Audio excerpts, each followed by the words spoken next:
everybody, Chip Wade here, and welcome to the Construction Ready podcast. Construction Ready believes that it's really important to raise the awareness of the amazing career opportunities available to the skilled trades. Now, today we're going to be speaking with one of the key people in Construction Ready's mission to train people for the jobs in the construction industry. Now, Construction Ready offers a fully funded 20-day construction education training program that ends with credentializing and job placement. Now, the goal of the program is to close the skills gap and to provide long-term careers for those residents across Georgia and across parts of Florida. Now, one of the people behind the pre-apprenticeship class for adults is Johnny Hughes, and we have him here with us today. Welcome, Johnny. Hey, thank you for having me. Pleasure to No be here. doubt. Now, you're the Vice President of Training Development at Construction Ready. Can you tell us a little bit about the pre-apprenticeship program? Sure. Our pre-apprenticeship program, like you said, is a 20-day program. It's funded from various different funding partners. It's totally free to the students for the training. Like you said, it's 20 days. It's high-paced, fast-paced. We cram a lot of information in that 20 days.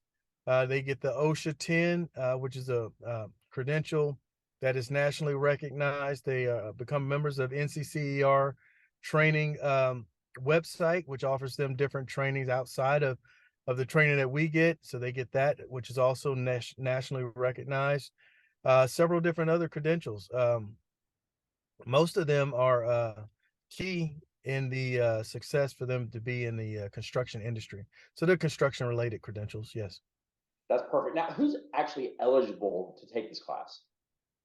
Well, generally we, as far as age would go, 18 is a minimum. There is no cap on how old you could be.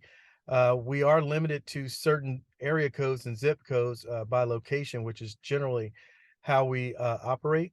You know, it's based on your area code. I mean, your zip code. I'm sorry, not your area code, but your zip code, where you're located, and those type of fundings for workforce development in those areas. But yeah, it's basically anyone that is underemployed or unemployed can are more than welcome to come take this training. That's awesome. Sounds like a great opportunity. Now, we know you have a big history in the construction industry. Was there anything specific that helped you decide to work in the skilled trades? Oh, in my personal career, sure.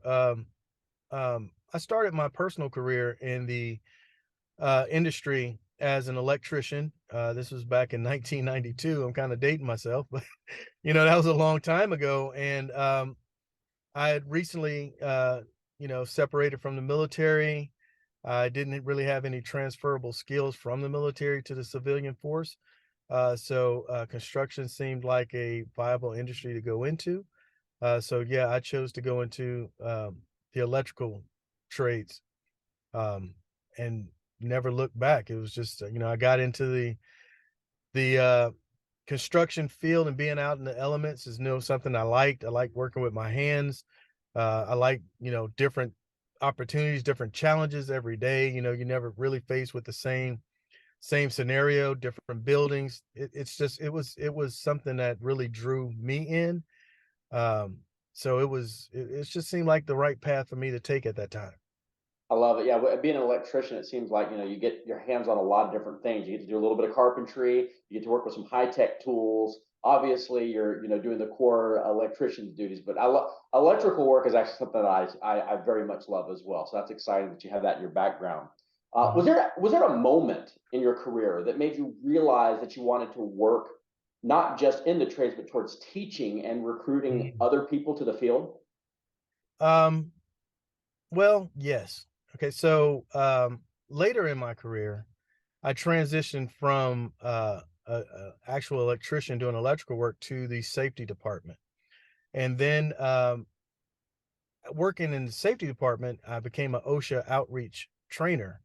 And that kind of introduced me to teaching, um, you know, and interacting with different people. And I kind of got a love for it there. And I guess through sheer opportunity, I had an opportunity to work with Construction Ready, which back then was known as SEFCA.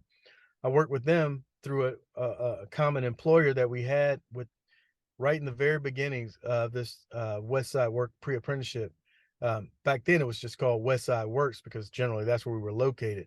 But now it's construction ready because they're all over the place. But yeah, getting involved in the teaching aspect of it and seeing the impact of your transfer transfers of knowledge and skills to other individuals, and then seeing them apply that and actually getting some success with it, Yeah. because I can tell you what to do, but if you don't do it, then what's the point? But seeing that and hearing them come back later in life and say how it impacted them and their future is such a rewarding opportunity that I can't see why anyone would not want to be involved in. Teaching is,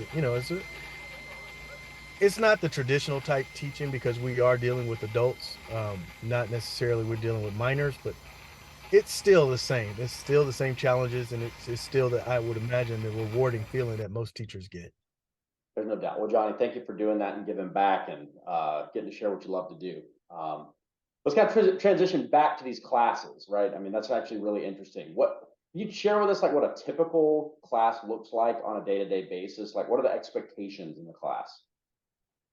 Well, with our class dynamics being what they are, usually we're serving under under underserved areas, urban city type situation. So we're dealing with a lot of different people with different challenges. So a typical day would be, we show up at 8. Well, they're expected to be there at 7:45. We start class at 8. Um, our classes, especially since they are so packed, there's not a lot of room in there for um trying to find a good way to put it. There's not a lot of room for a lot of horseplay, right? Sure, We're sure. very, very strict on our approach to getting the training done. It's very strict. Like there's no cell phones, there's no um meandering around. We have structure. It's very structured program. And Structure's good. Structure's good. structure's I thrive great. on it. Yeah, Structure's great when you're trying to prepare someone, because we don't only just focus on the book material, the lecture type thing. We also deviate into personal life skills and things of that nature. So, the class kind of meanders around through construction, and back into personal life. So it's a journey to get to the end, but being that it's fast paced, there's not a lot of room for that's error. right. So a, a regular day is from 7:30 till about 5. So it's a full day uh, worth of lecture. But that's a lot of great and super valuable information. So, like, right, so we're looking at a recent class now held at the Jamestown Project, right near Pont City Market, downtown. Will some of these students actually get to work on this project once they graduate? That would be great. I'm sure a lot of them would. J.E. Dunn, who is running that project at Pont City Market. Actually, the class is at Pont City Market. Literally, it's in the training room at Pont City Market. So we're basically on site every day. So they're actually seeing this job progress. Some of them might, but J.E. Dunn is not the only employer coming to our grads. Opportunities are coming from all over the place. So they may or they may not be able to work on this project, but those that do, I'm sure they'll be very appreciative of it. Well, it's got to be cool to be able to work on a project kind of like in the student format and then be able to take that to the next level and just have that pride to, work on these awesome projects. Well, this has been super informative. Johnny, thank you so much for joining us today. This has been great. It's an exciting new podcast, the Construction Ready podcast. Thank you all for joining. If you'd like more information on Construction Ready and all of the many programs that we have for those interested in the skilled trades, please visit constructionready.org.